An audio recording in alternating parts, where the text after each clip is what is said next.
Okay, my loves.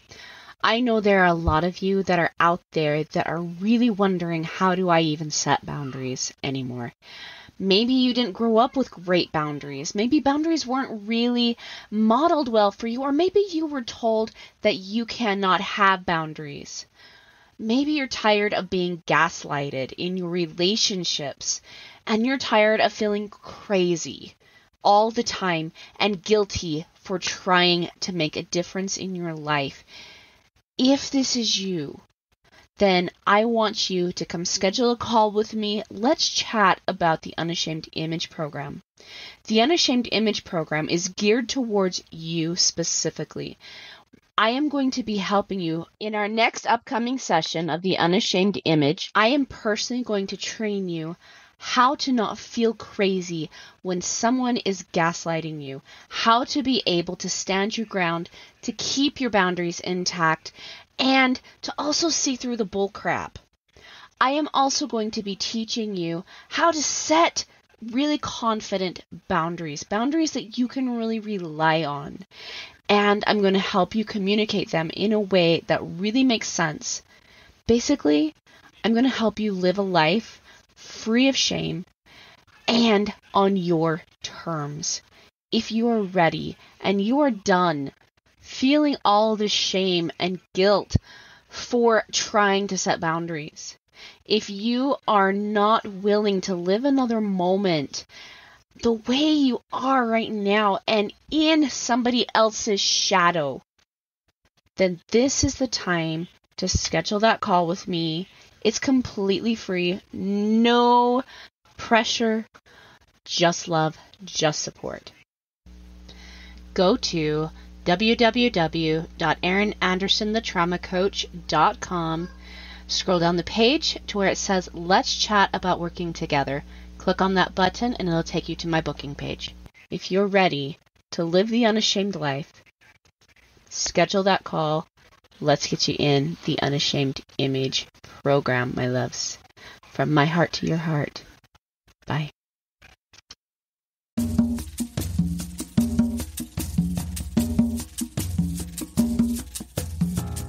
Hey everyone!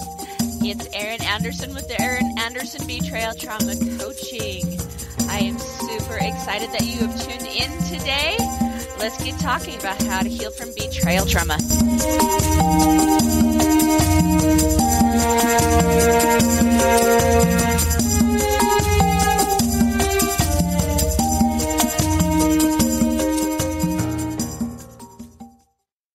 Welcome to the other side of the struggle. This is a podcast where we talk about trauma, how to heal it, and then how to take it and use it to unlock your mission and your potential, and to use it to live your very best dream life. When you're dealing with betrayal trauma, it can be hard to know how to heal it, how to stop the pain, and to know what your next steps are to take in your own life. And these are the questions that we try to answer here. Trauma has the ability to rob us of our joy and identity, which is why it's so miserable to experience. But with the right tools and with the right mindset, we can totally reclaim that joy and even use this trauma to strengthen ourselves, so that way trauma does not knock us off of our joy again. Living your dream life should be a non-negotiable, but trauma tends to try to negotiate that with you. And even though trauma is not something that we will completely ever be free of in our life, the pain is negotiable.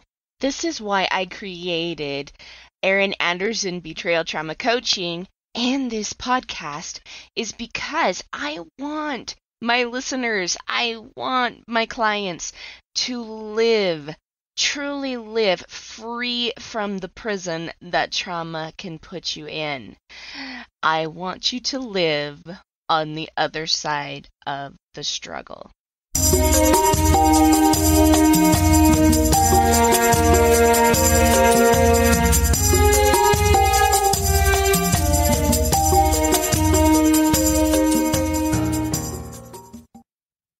Hey everyone, welcome back to another episode of The Other Side of the Struggle. And I gotta start this episode out with saying I am so sorry, you guys, because I know I promised that this week would be talking to Markel Brown. And that episode is coming, by the way, January 8th. It is scheduled. It is coming. So be watching for that one.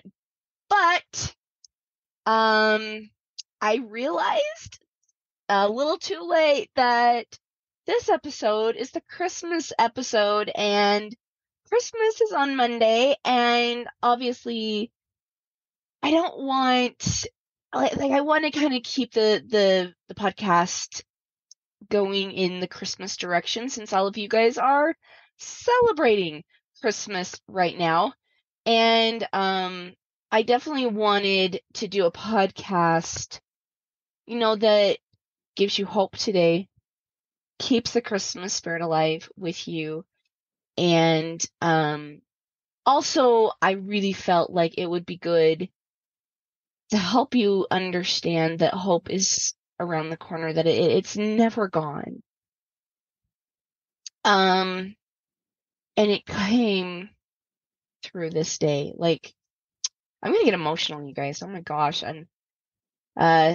And I'll be honest, the last couple of weeks have been a very, very emotional time for me, with just some stuff that's coming up, life.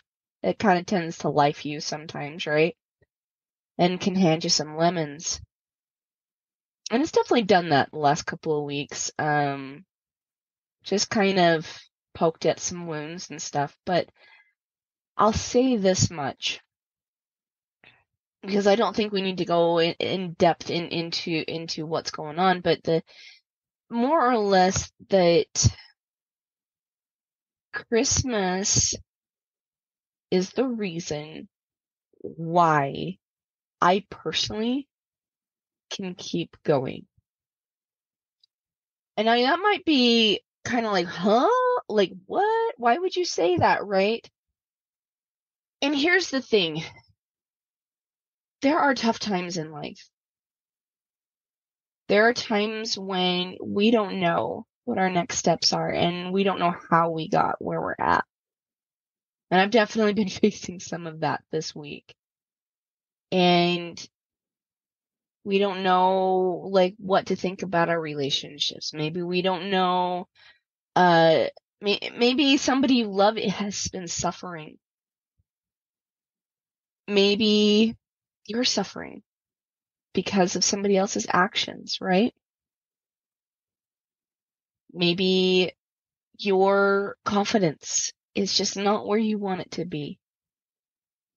Or maybe your money story isn't where you want it to be. There's so many different reasons why life can just kind of life us, right? But because of Christmas, and I've said this again, I'm just saying it again, hope is never lost. See, there's always the pretty packages. Maybe you're somebody that doesn't have very much under the tree this year. But there's always the lights, there's always the talk of the magic.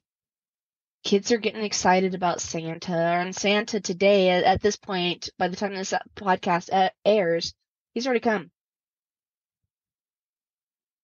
And presents get opened, there's Christmas dinners, family to go see, and all the Christmas stuff. But it's not about that, is it? As a matter of fact, every single one of the symbols of Christmas, the wreaths, the tree, the candy canes, all of the presents, all of it points back to what Christmas is all about. And that's hope. Hope exists because of the little baby that was born. And actually, not in the winter solstice. I'm gonna have to look that one up and find out why. We celebrate. If you know, let me know in the comments, right? But It's all about a baby boy that was born. We celebrate his life. We celebrate his birth at Christmas time. And we celebrate him because he took it all on. He took on our suffering.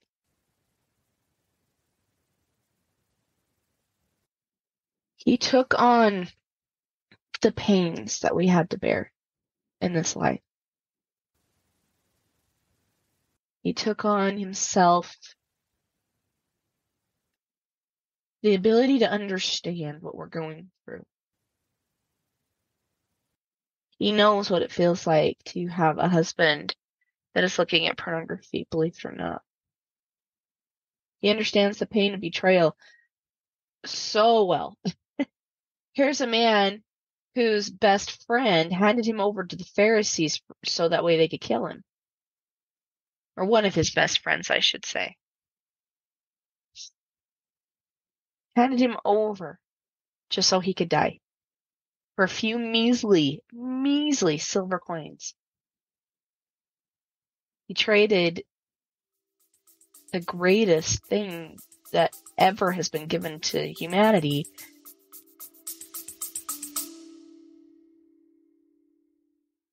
So how do you feel about boundaries? It's a legitimate question. A lot of people come to me really struggling with this concept. They often feel guilty for setting boundaries, or they're not sure about even what a boundary is. You know, they've heard the term, set the boundary, things like that, but that's really confusing for them because it's not something that's well taught in our society nowadays, right? They know that boundaries are really important to having healthy, constructive, supportive, and wonderful relationships, but why? And oftentimes they also know that they feel like their boundaries are being violated, but they can't quite pinpoint what the boundary is that's being violated. That's why I've created the Clarifying and Creating Your Boundaries free PDF. You can find out what your boundaries are, how to tune in to what the boundary needs to be, and how to effectively create and communicate your boundary so that way you stay in this place that respects you, respects the other person, but also gives you the confidence in your boundaries so that way you stop being gaslighted, disrespected, and unseen. Having your boundaries really clear gives you a voice and also helps the other person stay in accountability with themselves. So that's not a role that you have to take on anymore. So if you are ready to really have clear boundaries, to really understand what your role is in the boundary, and to give yourself some safety and some protection against people that might try to gaslight you or are just being disrespectful, go grab my Creating and Clarifying Your Boundary PDF at erinandersonthetraumacoach.com. And while you're there, let's schedule a call with me. Come have a chat with me so that way I can really, really help you master this particular skill, creating boundaries, clarifying the boundary, communicating that boundary, and so that way I can also help you have relationships that show up to support you, cherish you, and love you.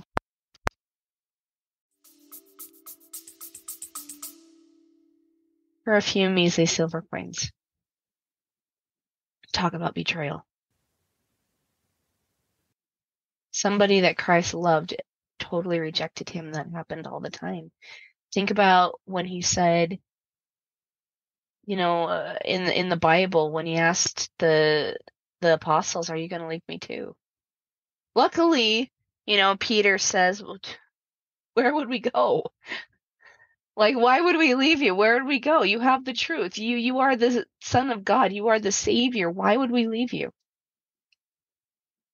But it's because he knew what it feels like to be left, and he's asking Peter in that vulnerable moment, "Are you going to still be here with me?" He was genuinely asking because he was genuinely hurt. He gets it.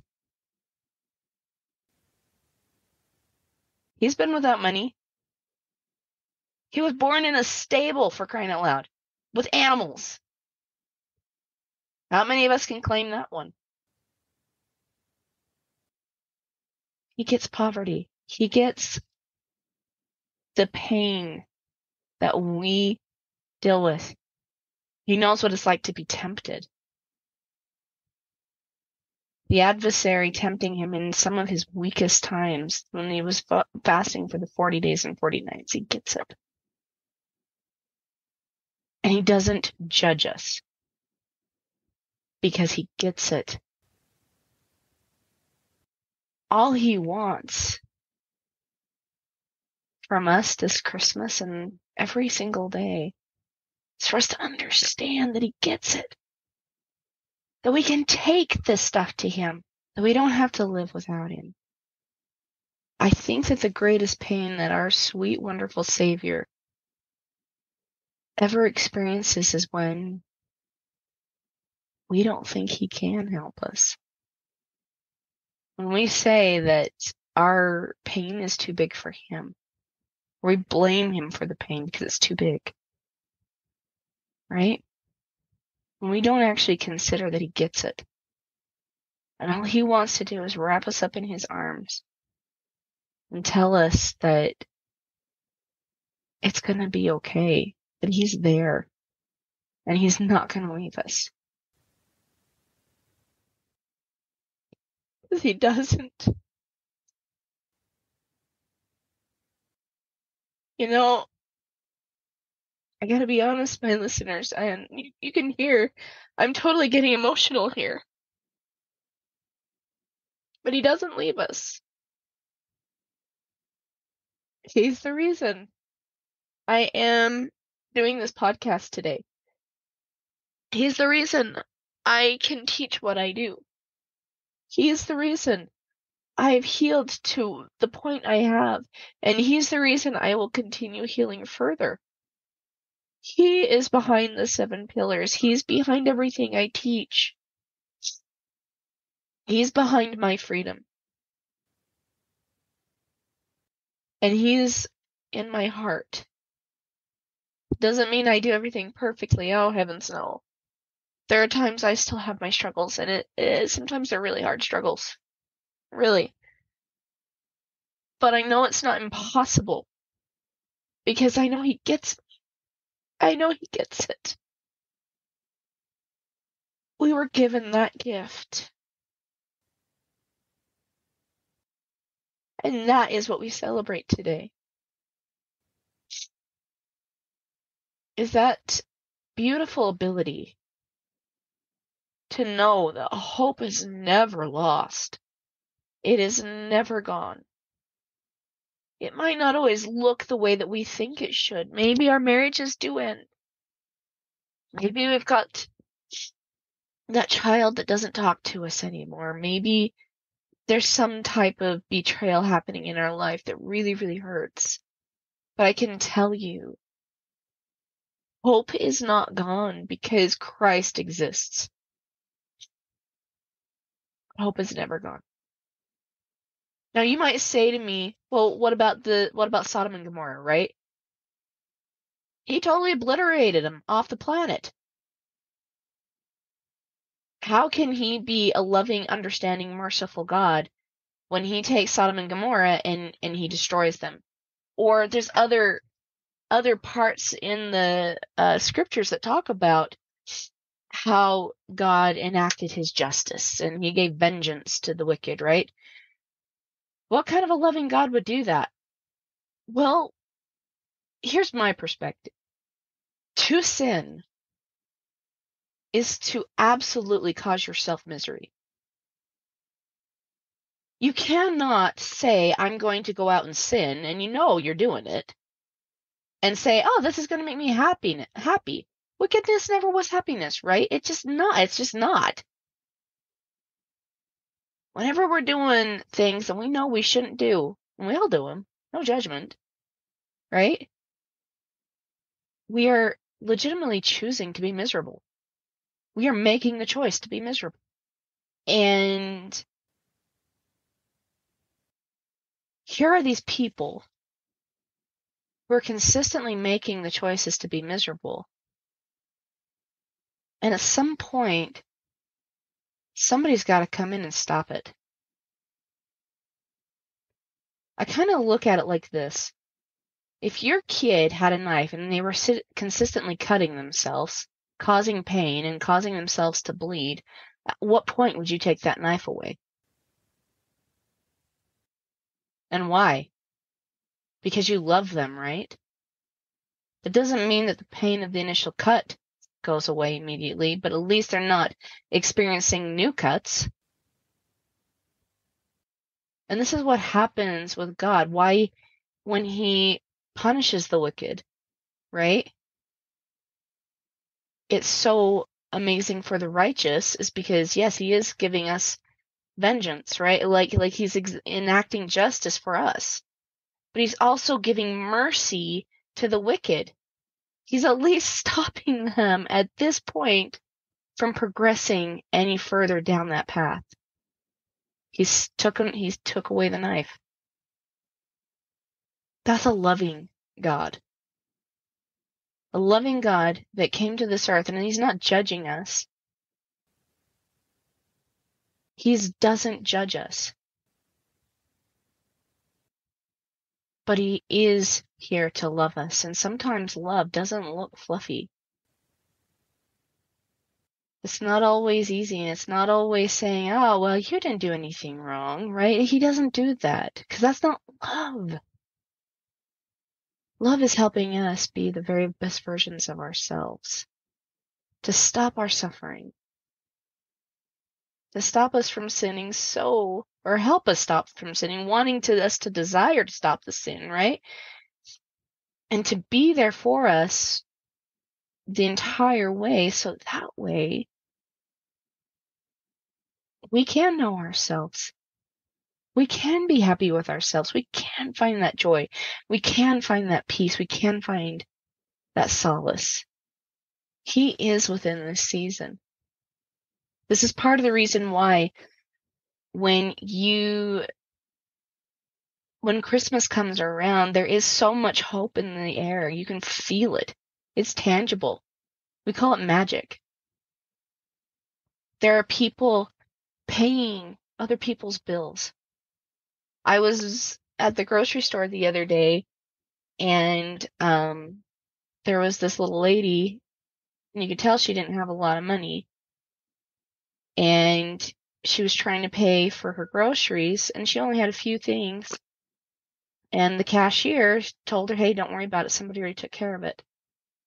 Somebody had come in and had just donated a bunch of money to the store, so that way people didn't have to worry about their groceries and how to feed their kids and if they could have a Christmas or a Christmas dinner.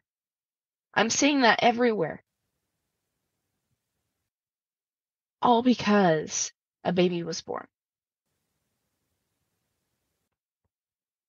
I'm seeing more kindness.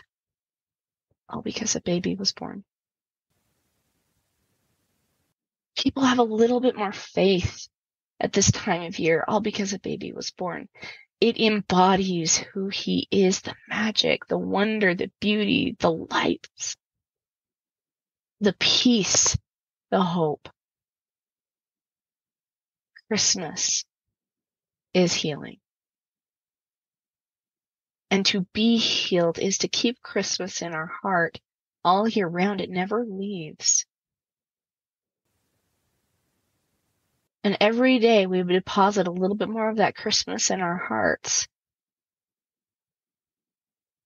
And we find so much more that when life lifes us, and we do feel these betrayals, and we do feel these injustices, and these hurts that come our way, because we have that Christmas in our hearts, we always have enough to cover the costs. When we feel like we're getting really, really low, This is where it's time to focus on the love that Christmas brings. How can we love that person more? What does God see? How can we love ourselves more? What does He see? Why are we so precious to Him that the most perfect being ever thought we were worth giving up His life? He loves us so much that He paid the price for our mistakes and our sins. So that way we never would have to do it alone unless if we chose to. Oh, what a gift. What a gift we have. And because Christmas exists, healing is possible. But it doesn't happen through someone else. Healing happens through the relationship we have with this little one that was born during Christmas. He's given us so much. And the only thing He asks back from us is that we give Him our will. And the only reason He wants our will is so that way He can take it and create more for us. It's all about us. It's always been about us and making sure that we have the very best of whatever is out there for us. That is what He is all about.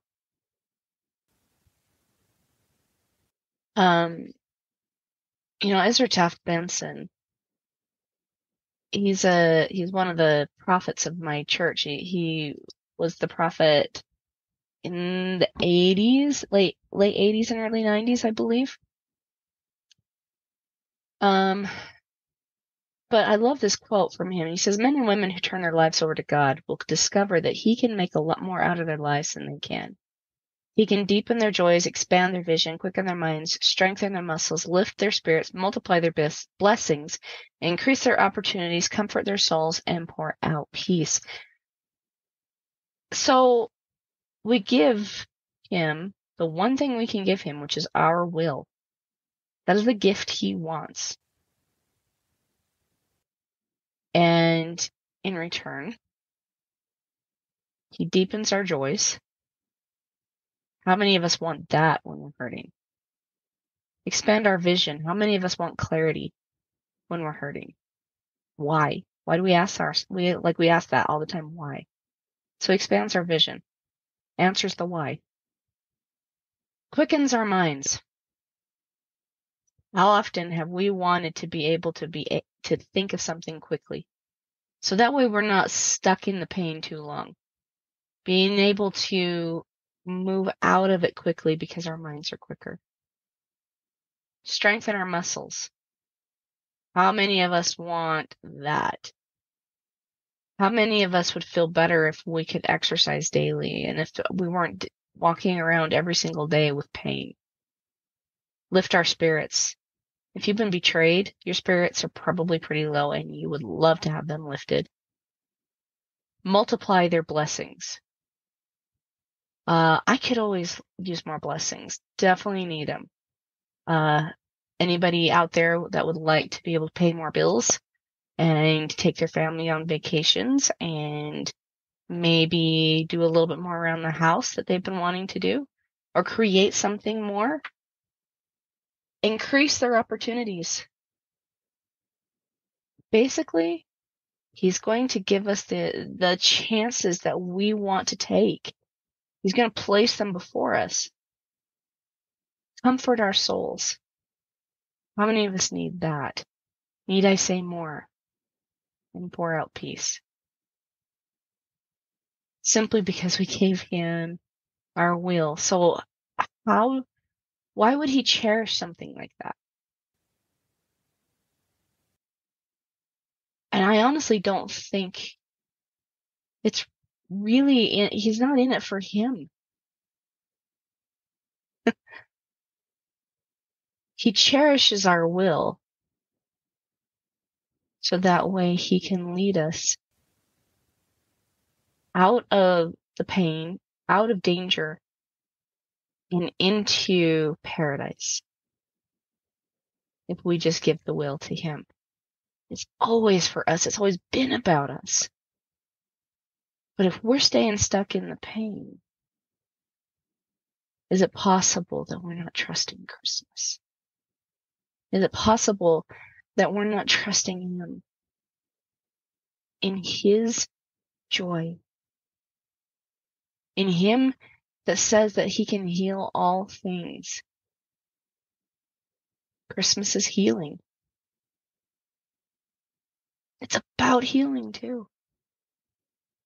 It's about being able to put our lives back together after they have been shattered. Or they feel like they've been shattered. It's hope that things aren't always going to be this way. But it starts with us deciding to give him a gift this Christmas. And the only thing he asks of you is your will. And if you guys have listened to my story, you know that that was the first thing he asked of me. When I couldn't do it anymore and I had to heal, I had to do something. The pain was too great. He asked me if I was ready to heal. And if I was, the first thing I needed to do was to give him my will. And I was hurting so badly that I was like, take it. If this is what it's going to be, if this is the cost for me to stop hurting, you can have it. Take it. And he did.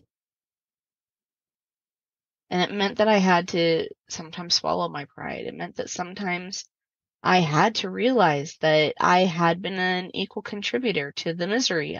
Sometimes it did mean that I had to have some humbling moments. But those humbling moments taught me to trust that I'm a fantastic human because I can handle the heat. I can handle being humbled. Because all humility is it's not a self-betrayal. Humility is actually a better understanding of who you are. That's what he provides us with. What a gift. If you are hurting, my loves. If you are struggling. And if perhaps maybe you are really having a hard time with this time of year, take an opportunity to recenter and reconnect with what Christmas is truly about. Not about the gifts. Those are fun. They're great. Seeing the light in somebody else's face, knowing that you got them the exact right thing, that's fabulous. I love that. And I love opening my own gifts too, not gonna lie. It's kind of fun. But that's not what it's about. This is the time of year where there's hope, healing, and newness everywhere we look. A little more Christmas all year long. And I promise you, your healing will come. All because of a sweet little baby born that was born on Christmas Day. And one more thing. Sorry. I know you guys thought I was going to end the podcast. Psych! Nope. Anyway, if you look at the word Christmas, mas in Spanish means more. It's actually Latin for more. More Christ. More Christ Day. We need to have a little bit more Christ in our lives. And this is the time of year to remind us to do it. All right, my loves.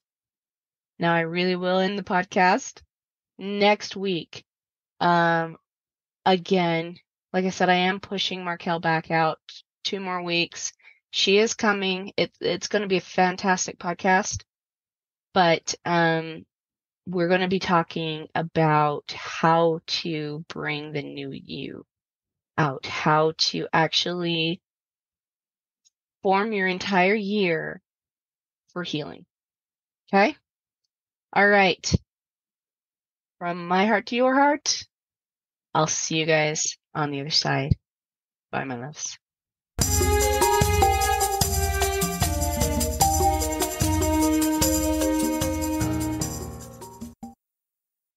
Okay, so I've got a question for you. Have you joined my free Facebook group or Instagram page yet? If you haven't, go and do that. And this is the reason why. I always post my freebies, updated information, and all kinds of goodies for my community in that page. I'm also really active. I post videos, I answer questions. So if you guys really, really want to get in and interact with me, go like me on Facebook, go join my group, The Other Side of the Struggle, Healing from Betrayal Trauma.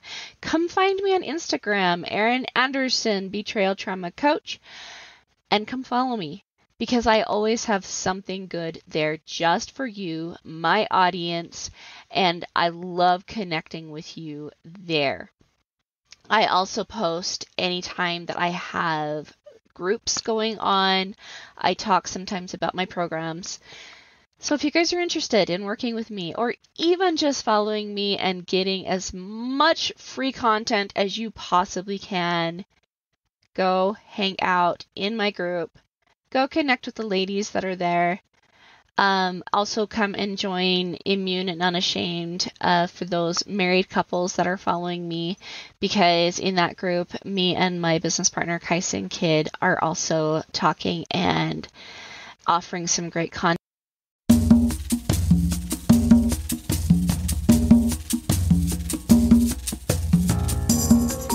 Hey guys, thanks so much for hanging out with me today and listening in on this podcasting episode. Don't forget to tune in next week. It's gonna be